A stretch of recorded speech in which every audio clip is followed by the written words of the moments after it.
So how does a boxing match prove that BJJ is useless? I'm glad you asked. I'm also glad about the Ridge wallet being today's sponsor. More on that later. So people have been telling me for the longest to scope out street beefs. And at first I was hesitant because where I come from, street beefs is when you get the sirloin from some fool Chevy Silverado. And I didn't want to end up being another cautionary tale just for trying to pay wholesale prices. Or because YouTube wanted to give me another strike. That's right, YouTube. This video does not violate your guidelines. Per your own video, I'm not doing anything wrong. You asked for gloves, referees, regulations. There it is. The matches are 100% legal. They even got security. And I don't want you telling me, yeah, but it's a street fight. Charlie, you said if it was with the intent to shock or disgust. The only thing disgusting here is your inconsistent implementation of extraneously arbitrary guidelines. You know how many times you've age restricted, blocked, demonetized, or taken down one of my breakdown videos, but then you left the video of the fight that I broke down alone. And I'm not gonna ride on those channels because I don't get down like that. But I will show you that the New York Times has an 18-minute video about street beefs that is neither age restricted nor demonetized. And I don't mind pointing that one out because they're not real YouTubers and they don't deserve my respect. That would be like saying that Stephen Colbert is a YouTuber or a comedian. It's just another example of big media taking everything we work for. But I have to say that I've never felt safer because after 6 years on YouTube, I finally read the guidelines. Never mind the fact that they change every 2 weeks. And it's obvious to everyone who watches my videos that they're educational, artistic, scientific, and in the documentary format. Having said that, I am fully aware that YouTube doesn't follow its own guidelines and that my channel will probably be deleted soon, as I already have one strike. I know what you're thinking. One strike is nothing. You'll be fine. That's the same thing they told my Tío Beto. And then he picked up 2 and 3 before the second day of Coachella. So make sure you stick around to the end of the video so I could tell you how to find me when they shut me down. So street beefs is kind of like UFC 1, but without the agenda and manipulation of the Gracie family. It's raw, it's real, and it's growing. They got the main channel. They got Street Beefs West Coast, Street Beefs Scrapyard, Street Beefs GoPro. They even got ground beefs for the grappling matches. But I came across the craziest fight in Scrapyard history on the Scrapyard GoPro channel. This match will feature Crazy Hands versus El Chapo. And to be honest, I'm not sure if it's a typo and it's supposed to say Chapo, like Sean Penn's plug, or if it's actually Chapo,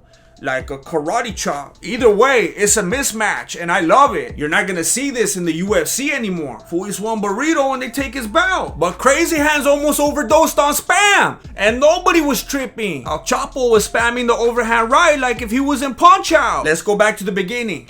It didn't take El Chapo long to realize why they call his opponent Crazy Hands. It was clearly not to emphasize their impressive nature. Apparently it was a frank observation regarding their lack of reason and practicality. And being the tender-hearted person that he is, Chapo actually tried to help him out. He went full Max Holiday and started training Crazy Hands right in the middle of the fight. If you look closely, look at it closely, you can see the drill. He's basically holding the mid so that Crazy Hands could get that pad work in. But Crazy Hands forgot that this is a drill. This is only a drill. And he started feeling himself. And we already seen what happens when you go down that road. And Chapo had to let him know that there were gonna be consequences and repercussions. It was at this moment. This is where the fighter stops and reassesses.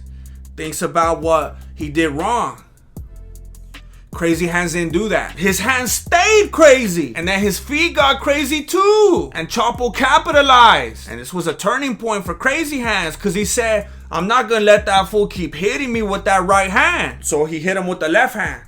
There you go. And Chapo threw it with so much force that he gave himself a nosebleed. That's the only explanation. I went back to the beginning just to make sure, and I didn't see Crazy Hands land anything. The only significant strike he had was the fist bump. And he got a couple more after the blood break because they started playing body blows. But that was just a distraction. You see, Chapo wanted that confidence up and that guard down. And then he came knocking like if he was trying to share the gospel. And then he gave him that Benny Hinn. Pick him up. But Crazy Hands is a cessationist, so he got up with the quickness. Coincidentally, he was also saved by the horn. And then he took some advice from a man in a onesie. Don't take anything from a man in a onesie. I learned that the hard way. I know it's not politically correct to make fun of a man wearing a onesie in 2022, but I happen to identify as someone who perpetually lives in the 1990s. So excuse me. Chapo was looking even sharper in the second round, and Crazy Hands was looking more like Lazy Hands. Chapo's coach was reminding him to stay the course. Come on, Mike, let's go. Let him go.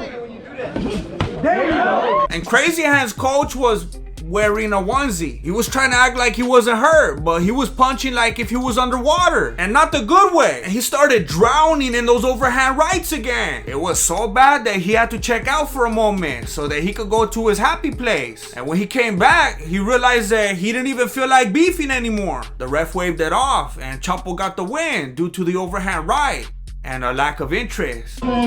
Crazy Hands even made sure to bring the towel with him for the official decision in case he needed to throw it in. He wanted to make sure that the fight was really over, so he was playing it safe, and I respect that. I think we should all play it safe by using the Ridge wallet. I don't know about you, but I don't got eyes in the back of my head, never mind my extrasensory capabilities. So I prefer to keep my wallet in my front pocket. I know what you're thinking. You're thinking I'm gonna end up like swollen. Chale. The Ridge wallet is a slim front pocket wallet. I know what you're thinking again. You could probably only keep one card in it. Chale. You could keep up to 12 cards in it and your cash. So if you only got like 2-3 cards, go get more. And don't worry about people stealing your information, because the Ridge wallet is RFID blocking. It blocks theft like this fool blocks with his face. And even though we've already learned that one style could be good enough, there are many different styles and colors to choose from. And if you already made one of the best decisions of your life and you got one, they have other products too. Just go to ridge.com/Voto and put in the promo code VOTO for 10% off.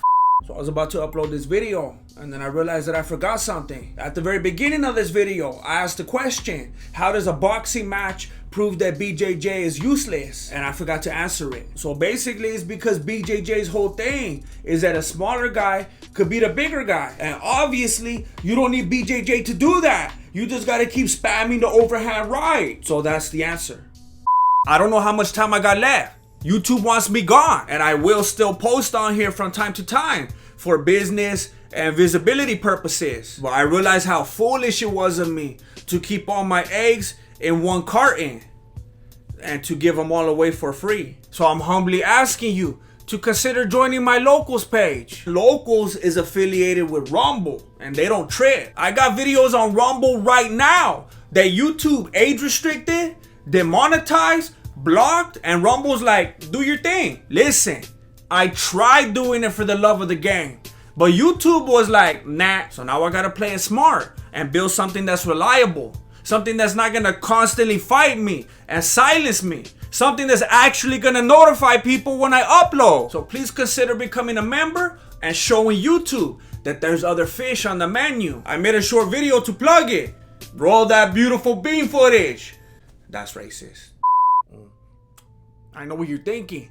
Why are you holding that hammer, that nail, and that piece of wood? It's a metaphor, because we're gonna build that wall, that paywall. People are always leaving comments on my videos talking about that this is why we need to build that wall. And I finally realized what they were talking about. The fact that YouTube never notifies my subscribers and even unsubscribes them? That's right. You thought I didn't know, huh? Well, we don't do that. Liar! The fact that I'm always getting age restricted, demonetized, blocked. The fact that I'm a slave to the algorithm and the erratic implementation of the community guidelines. They thought that they were gonna give me this in lieu of respect. Like if they thought I was Dwight Schrute. But that's disrespectful. And even though I'll still have to upload to YouTube somewhat regularly, because frankly, it would be foolish for me to leave it all together at the moment. I'm gonna have all the best and exclusive content on my Locals page. I know what you're thinking. That doesn't sound very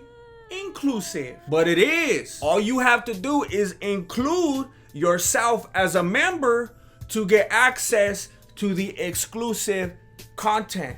is basically inclusive content. I'm gonna try to build a strong following so that I could pay some homies to help me, so that I could put out better content more often. I'm talking breakdowns, life of a grandmaster, music videos, interviews, below the beanie, cooking tutorials, demonstrations with Flaco if he texts me back, the Brown Ranger, etc. Please consider becoming a member and helping me to make this thing what it should have always been in the first place. Build that paywall, build that paywall, build that paywall, build that paywall. They even got ground beefs for the